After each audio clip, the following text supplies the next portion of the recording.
So, in Chariots of the Gods, I said we were visited by beings from outer space. So the critics said that's all rubbish. Doesn't Mr. Von Daniken know that the distance from one star to the other are measured in light years and nobody can do it? In the meantime, we see it differently. We see the way how we can do it. Then I said these extraterrestrials in ancient literature, in ancient history, they were looking like humans.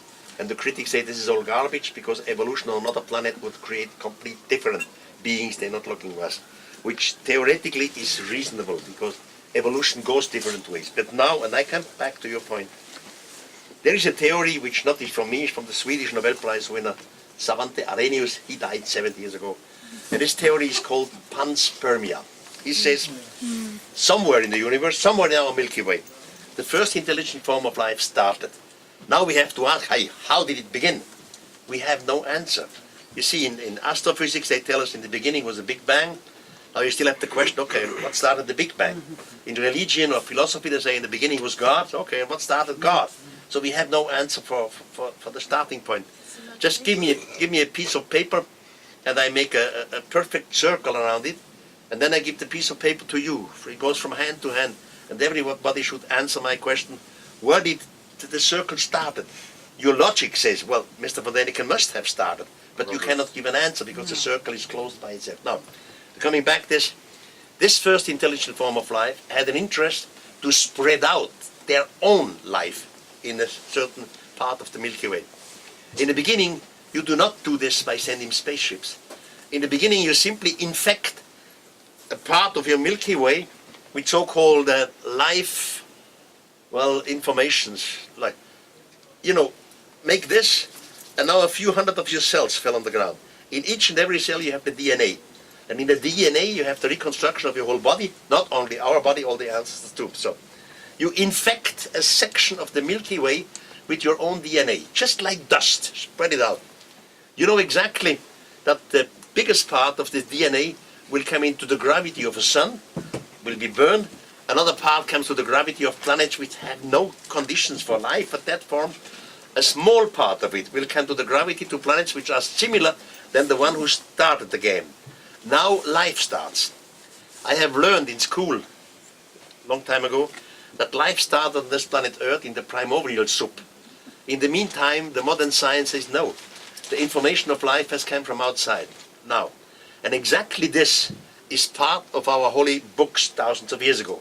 You are probably familiar with the Torah or with the Bible, and God or the gods created human according to their own image. If you look at this like this, they are similar to us, or we are similar than they, because we are the offsprings. Now, it is quite possible that our ancestors seen from were on the moon, on the Mars. They had some constructions there, all kind of things. And I'm sure they will come back, or they are back already. They are observing it. That's a UFO story. The Sumerians, they had the first writing on this planet. And this is a Keilschrift and cuneiform. Cuneiform. Yeah. Not hieroglyphs, cuneiform. So. And it's on this planet exist only maybe about 20 persons who are able to translate this cuneiform.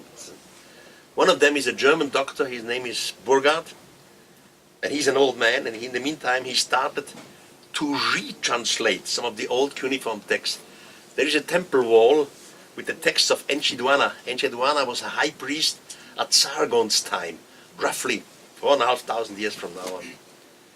And this new translation clearly says there was a space station. They don't use the word space station. They use the word heaven. And the humans and the so-called gods, with smaller vehicles, they flew into heaven. There was an opening in heaven. This opening closed again after this, the small vehicle was in there. Smaller vehicles, like which the Indians call Vimana, for example, or we would call space shuttle. So and all this is written in the Enkiduanna temple wall, and is new translated just on the market in German world since a few months. This will come to England, and I'm sure it will create a storm of controversy and contradiction among the Sumerian scholars, but he's one of them, so they can fight against each other. So yes, ma'am. Yes, I admire you immensely, Mr. Erich. No. Nothing. I have to tell the story from the beginning, about 2,500 years from now on, roughly 450 BC. The Greek historian Herodotus was in Egypt. And Herodotus told that under the Great Pyramid there is a lake, a small lake. And the lake has absolutely clear water, and in the water there is a sarcophagus covered by the water. The Egyptologists did not take a word serious. They said, this is all garbage. How can be a lake under the Great Pyramid? We are in the Sahara Desert. And so, now in the meantime, a few years ago, they have discovered this lake. We both were down there. And there is water, clear water. And in the water, there is a sarcophagus, definitely, covered by water. In the meantime, they opened the sarcophagus. And they told me nothing was in there.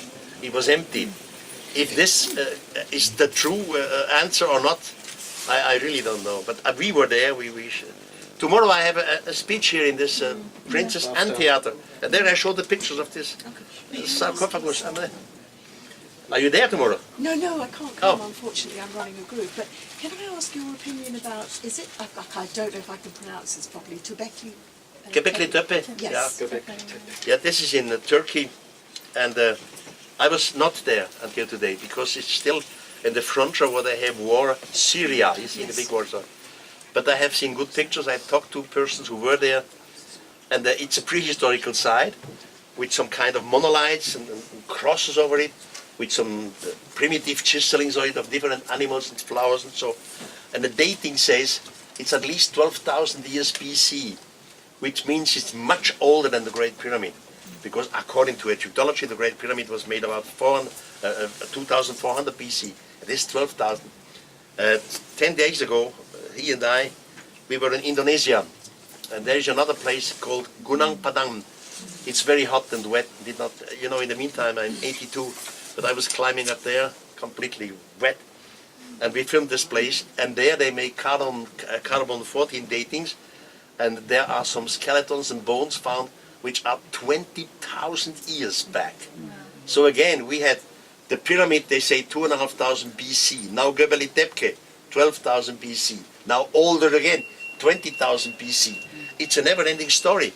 The start of civilization becomes always older and older and older. Nobody knows when it's ending. Het wordt even langzaam over.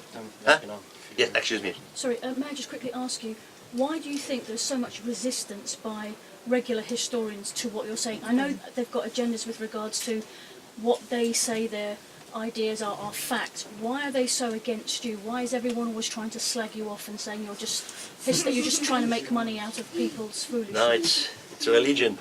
Yeah. If I'm right, if extraterrestrials were here some thousands of years ago, and these extraterrestrials visits were the reason for the religion who started at that time. You see Moses in the Old Testament. The Jewish community believed that he was talking to God, to the real God. And now I came and say it was not God, it was an extraterrestrial. So this contradicts religion. And not only our, because the Christian community, we have the same thing. The Muslim society has the same background. So they are all against it because of religion. Do you think they're getting ready to sort of finally say, yeah, we agree? Because hasn't the Pope recently said the Catholic Church is now turning to think that yes, there could be life in the universe? Definitely. Now, for that point, the scientific community has clearly changed. They, in the meantime, admit there must be life out there, not only by statistics. This is something we know. In the beginning, I mean, until 2 years ago, they told us in school that Earth has a unique position in the universe. They said it's not too hot, we are not too close to the sun. It's not too cold, we are not too far away. We have water on this planet. In the meantime, thanks to the Hubble telescope and other technical games, we know of thousands of other planets. And NASA made a high calculation saying only in our Milky Way we must have more than 4.5 billions of Earth-like planets. So the situation has changed completely. We don't think again. We don't think still that we are unique. We are not unique. And just to let me, why are we so against all these extraterrestrial stuff? On this planet, roughly, there are two different types of humans living. One group is religious. It doesn't matter what kind of religion. And the religious group believes that God made everything, the universe, the plants, the trees, but as crown of creation, God made us humans. The other group, roughly said, is scientific. The scientific community knows that everything is evolution. Evolution, mutation, etc. But we are the top of evolution. Now in both cases, if you look at it religiously, we are the crown of creation. Or scientifically, We are the top of evolution. In both cases, you think we are the greatest. There's nothing like us. We are the greatest. So it's a psychological problem. We don't want extraterrestrials. They cut our uniqueness. And this is what we have to change now in the spirit of time, slowly to change it. I'm sure your kids will grow up in a different way than we grew up.